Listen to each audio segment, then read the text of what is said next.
એક વિડીયો માન મળ્યો હે એટલે બને એટલો આગળ શેર કરજો, કારણ કે આ ભૂંડ ભક્તો, અંધ ભક્તો અને ગોબર ભક્તોના આકા એવા બૈરા છોકરા વગરના મોદી સાહેબ, અકલમઠા મોદી સાહેબ શું કહી રહ્યા છે પહેલાં તમે આખો વિડીયો સાંભળો, પછી હું બે શબ્દ બોલું, બરાબર ને?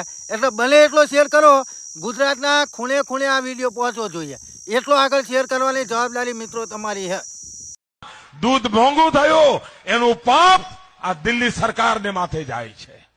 ભાઈઓ બહેનો, શાકભાજી મોંઘા થયા, કારણ દર મહિને 2 મહિને ડીઝલના ભાવમાં વધારો કરે, ટ્રાન્સપોર્ટેશનનો ખર્ચો વધે અને એના કારણે સરેરાશ 15% નવો બોજ શાકભાજી બજારમાંથી શહેરમાં લાવનારા ઉપર પડ્યો અને એના કારણે શાકભાજી મોંઘી થઈ. સોનિયાબેન, તમારા પાપે આ થયું છે.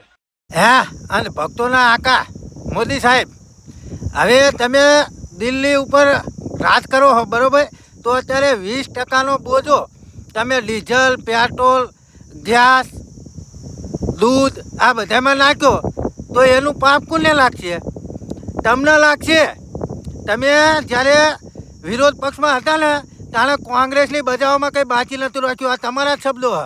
તો અત્યારે અકલ મઠાઓ તમને ખબર ન પડતી? પહેલાં 35-40 રૂપિયા ડીઝલ મળતું હતું, અત્યારે 100 રૂપિયા થયા. અમે તો હેઠા બેહો. 20%નો વધારો કર્યો. શરમ કરો, શરમ થોડીક. નરા હાલી શું નહીં હાલ્યા હો? જનતાની કમરું તમે ભાગી નાખી, તોડી નાખી. ભાવ વધારો, ઘડીક ડીઝલમાં, ઘડીક પેટ્રોલમાં, ઘડીક કેસવાનું ના ખરીદશો, વિદેશમાં ના જશો. એટલે પણ પોતે ભાઈ પૈસા વગર શું ખરીદું? આ કંઈ હદ નહીં. આ હથોડા જેવા ભર્યા. મારા બેટું તમારા ભાવ વધ્યા. ખેડૂતોના ખાતરમાં 700 રૂપિયાનો વધારો કર્યો.